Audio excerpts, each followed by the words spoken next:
Resilience is the ability to adapt to negative problems or situations that can be harmful to our life in order to get or in order to have positive results. However, everything has been changing over the years. And that is to say that at first it was interpreted as an innate condition. Then it was focused on not only individual effects, but also aimed at the family condition of the communities and the cultures, why not? Which in turn responds to three main models. Those are the compensatory, the protection, and the uh, the challenge. So, in a general way, resilience can be the ability of a person or a group of persons to be successful despite of having a lot of problem or stress as a result of going through the adversity. That is in general implies to have a high risk of negative results. So I'm Jesse Lino, and for today's interviews, we're gonna be talking about resilience and how to become resilient. For this, we've got three spectacular guests. So let me introduce them to you. That is Isabella Villao Lopez, who is a psychologist specialized in ethics and human behavior. So welcome, Isabella. Hello, Jesse. Thank you. I'm happy to be here. Happy to have you here too, Isabella. Thank you. And Villarreal Floriano Luis Michael, Bachelor of Human Behavioral Science. Welcome, Luis. Hi, Jesse. I'm grateful for being here today. Thank you to you. And Borbor Munoz Sheila Jasmine. That is a student of Pedagogy of National and Foreign Languages from UPSE. So welcome, Sheila. Hello, Jesse. It's a pleasure to be here. It's a pleasure to have you here too. So let's start with Isabella.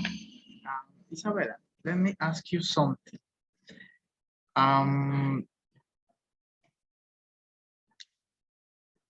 What kind of people do psychologists call resilient? Okay, well, people who remain calm in the face of disaster have what psychology calls resilience.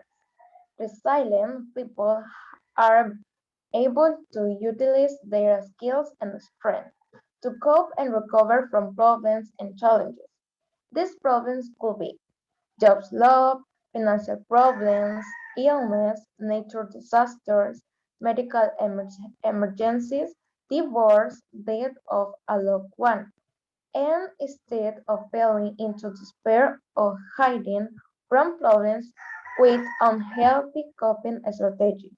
Resilient people face life difficulties head on, right? Excellent, excellent answer. We've got to take into account those financial problems that you mentioned here. Another question, what kind of characteristic can resilient people present? Okay, good.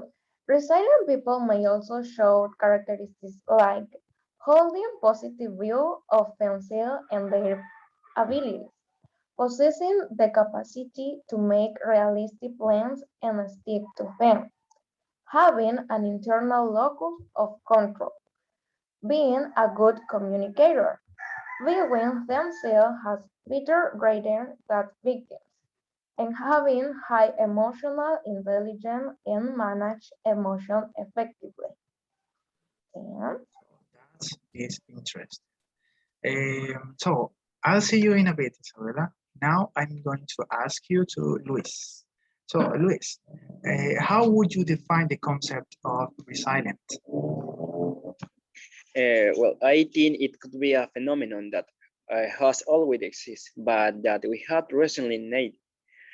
For that, I consider resilience is the ability of every human being not only to recover from life's adversities and traumas, but even to grow from them and emerge transformed and strengthened. Also, within resilience, there are two visions. One of them come from the United States that emphasizes positive coping after accepting adversity or life crisis. Another more entrenched in Europe, which postulate that resilience would not only be that, but would mean the development and expected qualities of post-traumatic growth. Excellent. That was an excellent conception of the resilience. So, with this answer, is a person. Uh, this is a question that many of our viewers are questioning about this. So, here is a person born with resilience, or is it made? What do you think? Uh, Although we inherit genetic predisposition and temperament, genes without changing the structure of DNA can be influenced by the environment from the minute zero of birth. In such a way that some express themselves and others are silenced. There are people who can be born with a predisposition to have mental or emotional problems, but if they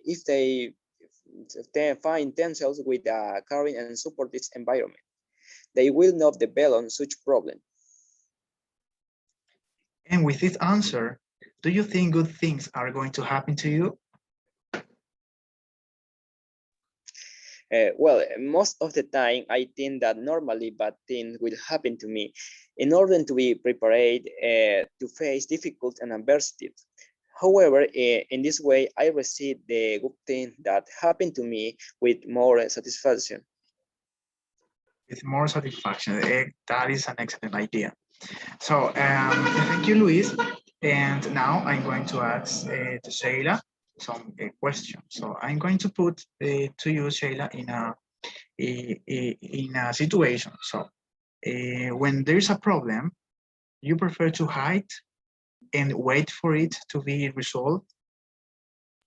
And no, I prefer to face it and find a way to solve it, because if I hide and run away from that problem, it may be difficult to solve it in a future. I agree with you, Sheila. It's never good to run away from your problems.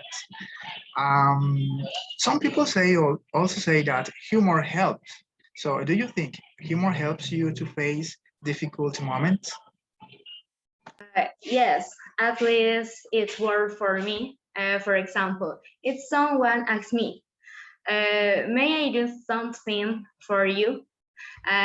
In order to help you to overcome your problems, I am going to say no, because I am prefer to do in it a different way. I mean, when I am in difficult times and I need a moment of rest to be able to calm down and distress, I see something that is humor or comedy to relax and solve the problems I am going through.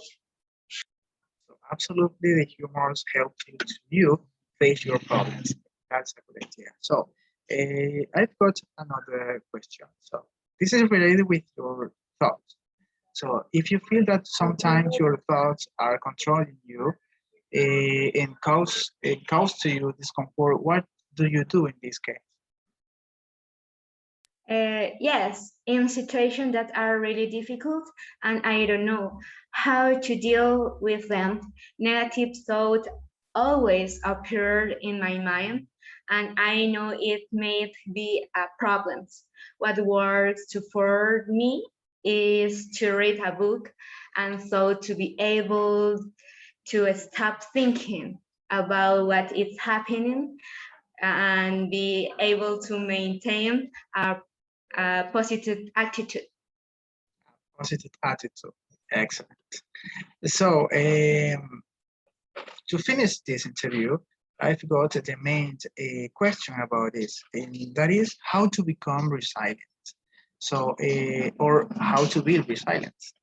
What do you think, Isabella, about this?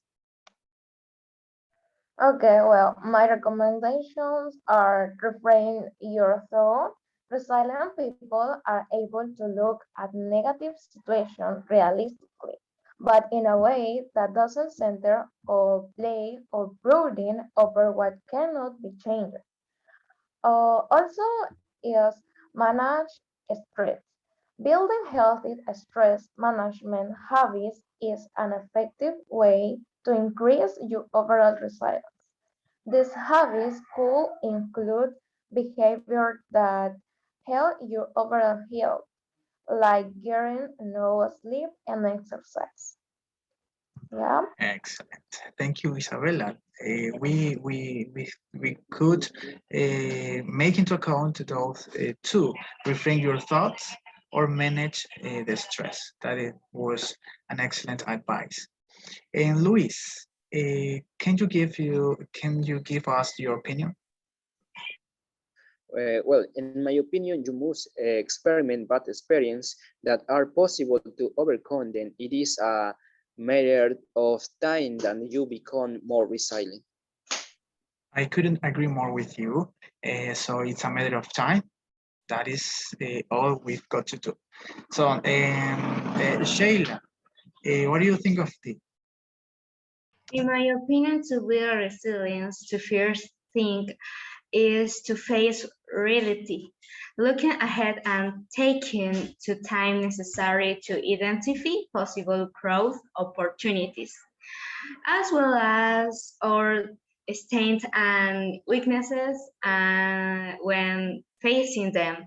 It is also important not to see each obstacle as a tragedy. That is when that obstacle is amazing, sorry, it becomes easier for us to solve it. Excellent. So, in fact, with all your answers that were an excellent answer, in fact, that is that we're going to fail. So that is the fact. We're going to fail time to time, and it's inevitable for part of living that we're going to make mistakes, and occasionally we fall flat on our faces. So the only way to avoid this is to shoulder and meager the existence of us. So never think or never doing anything new or taking risk is not good for us. So thank you, Isabella, Luis, Sheila, for your answers or for to be here. And it was a pleasure to meet you. Okay, thank you, Jesse.